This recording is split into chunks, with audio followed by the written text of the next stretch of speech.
Nayagarh forester स्वामी को हत्या सन्देह रे स्त्री और पुओ को अटक रखी पुलिस। मां पुओ को गिरफ पर कोर्ट चालाण करा। आज दुई जन को घटनास्थल को नहीं क्राइम सीन रिक्रिएट करिबो पुलिस। यह सूचना देछंती अतिरिक्त एसपी। गत शुक्रवार दिन नयागढ़ जिला पंजिड़ा रेंजर फरेस्टर शिशिर साहू ऑफिस काम सारी रातिरे घर को फेरी। घर को आसिबा परे परक्रिया प्रीति को नहीं स्त्री नमिता साहू और पुओ अभिषेक रणसिंह सहित तांकर झगड़ा होइथिला। सेथिरे रागी जाई स्त्री और पुओ घरे थिबा पेट्रोल ढाली निया लगाई देथिबा अभियोग होइछे। पंचरीड़ा रेंजर फरेस्टर शिशिर साहूंका अर्धदग्ध मृतदेह उद्धार करा जायछि। एहाकु नै नयागढ़ जिला बारमासी दंडारे चांचल्य सृष्टि होइछे। घर भितरु फरेस्टरका अर्धदग्ध मृतदेह उद्धार करा जायछि।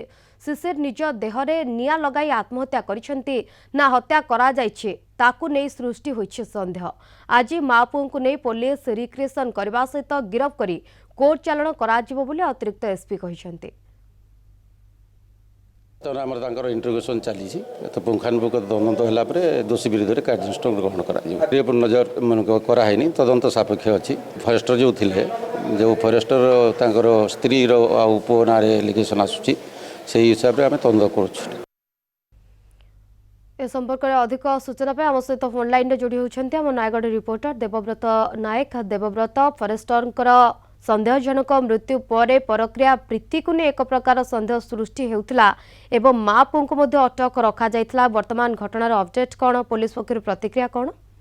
देखो एलिना ए संपर्क में आम आज नयागढ़ अतिरिक्त एसपी सहित जोगाजोग करूँ। नयागढ़ अतिरिक्त एसपी कहवा मुताबक शुक्रवार राति जितेबाला फरेस्टर शिशिर साहू तांकर कार्य तुलाई राति 11 रु 11:30 समय घर को आसी। घर को आसवा पर स्त्री नमिता एवं पुओ अभिषेक सहित परकिया प्रीति को नहीं शिशिर सहित झगड़ा होता एवं पाटितुंड होता। से उत्तक्त होई स्त्री देहरे पेट्रोल ढाली हत्या करिथिबा जहाँ अनुमान करा जाउची। ए नै कि पुलिस तदंत विभिन्न दिगरु तदंत कला एवं गतकाली साइंटिफिक तदंत अनुसार एवं मृतदेह को जबत करी पोस्टमार्टम नयागढ़ पर कटक स्थानांतर करा जायछि। अन्यपटे स्त्री नमिता और पुओ अभिषेक को पुलिस अटक रखिछि। अटक रखिबा पर पुलिस आज हत्याकांड घटनार संपूर्ण सत्यासत्य पाइबापी जो स्थान हत्या करा पेट्रोल ढला जाइथिला से स्थान को दुई जन को नियाजिबो एवं सेठारे सीन डिएकेशन करा जिवो। परवर्ती क्षेत्र में सीन डिएकेशन कला परे तांको गिरफ करी कोर्ट चालाण करा जिवो बोली जहाँ हमको अतिरिक्त एसपी सूचना दउथिले लेना।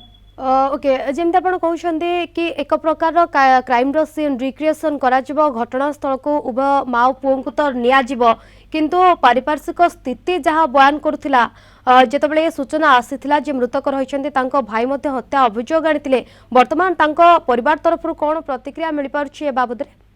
देखु शिवानी ए घटना को नहीं आमे जितेबाला परिवार लोकों सहित कथबार्ता होइथिलु। गतकाली जितेबाला परिवार लोक कहउथिले जे तांको भाई की के हत्या करिछि एवं हत्या संदेह अनुसार एक टाउन थाना रे अभियोग करथिले। टाउन थाना रे सेही अभियोग को नेकी पुलिस एक मामला रुजु करथिला एवं सेही मामला को नहीं पुलिस मां एवं पुओ को शुक्रवार राति रो मध्य संदेह करि आसुथिला। परवर्ती क्षेत्र में जितेबाला अभियोग परिवार लोकों अभियोग क्रमे ए दुई जन को पुलिस पूरा नजर रखिछि एवं अटक रखिछि। परवर्ती क्षेत्र में सीन डिएकेशन कला जेतेबाला मृत्युर कारण एपर्यंत जो बोली कहा जाउछि प्रक्रिया प्रीति कहा जाउछि एवं माँ और पुओं को तो संदेह घेर रे रखा जाइछि किंतु पारिपार्श्विक स्थिति संदेह कला बोली कौन बयान करुछि जहाँ को हत्या करा जाइछि बोली अभियोग होउछि?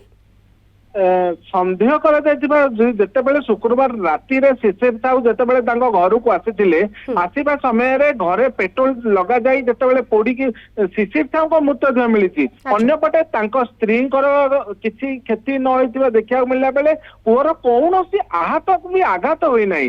ए नै कि जदि परिवार 3 जन थिले 3 जनक मध्यरु जणे मृत्युवरण करछन्ती आउ 2 जनकर कौनसी क्षति होई नाही। ए नै पुलिस एई 2 जनक मध्यरे संदेह करुथिबा जहाँ आमको आईआईसी सूचना दौले निहाती ये गोटे प्रकार संदेह सृष्टि करुछि जेतेबेले फरेस्टर मृत्यु घटुछि किंतु माँ पुओ किभଳି भाबरे जेतेबेले माँ सामान्य गुरुतर होउछंती पुओंकर किभଳି भाबरे कोनोसी क्षति होई नाही ये गोटे संदेह घेରରେ थिबा बेले आज क्राइम सीन रिक्रिएशन करा जिवो घटनास्थल को निया जिवो एवं परवर्ती समय घटनार पूर्ण तथ्य कौन सत्यासत्य कौन ताहा सामना को आसीबो। धन्यवाद देवव्रत आपणकर सविशेष सूचना पाई।